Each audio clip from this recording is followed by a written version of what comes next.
Hi കൂട്ടുകാരെ, എല്ലാവർക്കും ചെമ്പരത്തിയുടെ അടുത്ത ആഴ്ചയിലെ കമ്മിങ് സൂൺ പ്രൊമോ എപ്പിസോഡിലേക്ക് സ്വാഗതം. അങ്ങനെ ഗുരുജിയുടെ ആശ്രമത്തിൽ അഖിലയെ തേടിപ്പോയ വിലാസിനി ഗുരുജിയോട് ശിവരാമകൃഷ്ണന്റെ അവസ്ഥ അറിയിച്ചിരിക്കുകയാണ്. പിന്നീട് ഗുരുജി ശിവരാമകൃഷ്ണന്റെ ഈ ഭ്രാന്തമായ അവസ്ഥ അഖിലാണ്ടേശ്വരി അറിയിക്കുന്നുണ്ട്. അങ്ങനെ വാരണാസിയിൽ പോയ അഖിലാണ്ടേശ്വരി തിരിച്ച് മടങ്ങി വരികയാണ് തൃച്ചംബരത്തേക്ക്. വഴിയിൽ വെച്ച് അഖിലാണ്ടേശ്വരി ശിവരാമകൃഷ്ണനെ ഫോൺ ചെയ്യുന്നുണ്ട്. ആ ഒരൊറ്റ കോളിലൂടെ ശിവരാമകൃഷ്ണന്റെ അവസ്ഥ അഖിലാണ്ടേശ്വരിക്ക് മനസ്സിലാവുകയും അഖിലാണ്ടേശ്വരി തൃച്ചംബരത്തേക്ക് തിരികെ എത്തുകയുമാണ് ഇപ്പോൾ ഇവിടെ കാണിക്കുന്നത്. തൃച്ചംബരത്തേക്ക് തിരിച്ചെത്തിയ അഖിലാണ്ടേശ്വരിയെ എല്ലാവരും കൗതുകത്തോടെ നോക്കി നിൽക്കുകയാണ്.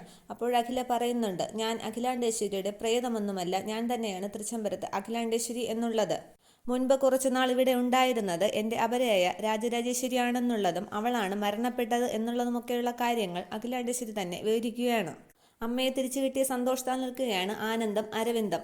അമ്മയെന്ന് വിളിച്ചുകൊണ്ട് ആനന്ദ് അടുത്തേക്ക് വരുന്നുണ്ട്. മോനെ എന്ന് അഖിലാണ്ടേശ്വരി സ്നേഹത്തോടെ വിളിക്കുന്നുമുണ്ട്.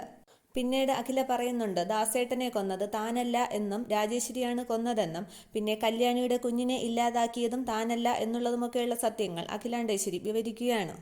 മാഡം എന്ന് വിളിച്ച് കല്യാണി അടുത്തേക്ക് ചെല്ലുമ്പോൾ അഖിലാണ്ടേശ്വരി പറയുന്നുണ്ട്, എനിക്ക് നിന്നോടുള്ള വെറുപ്പും വിദ്വേഷവും ഇതുവരെ മാറിയിട്ടില്ല എന്നുള്ളത്.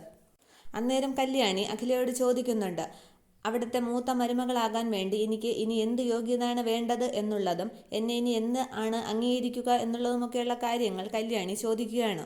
മൂത്ത മരുമകളാകാൻ വേണ്ടി ഇനി ഞാൻ വല്ലതും ചെയ്യേണ്ടതുണ്ടോ എന്നൊക്കെ തിരക്കുകയാണ് കല്യാണി. പക്ഷേ അതിനൊന്നും മറുപടിയില്ലാതെ അഖിലാണ്ടേശ്വരി തൻ്റെ ദേഷ്യം മനസ്സിൽ തന്നെ അടക്കി പിടിച്ച് നിൽക്കുകയാണ്. ഇത്രയുമാണ് അടുത്ത ആഴ്ചയിലെ coming soon promo. Okay, thank you.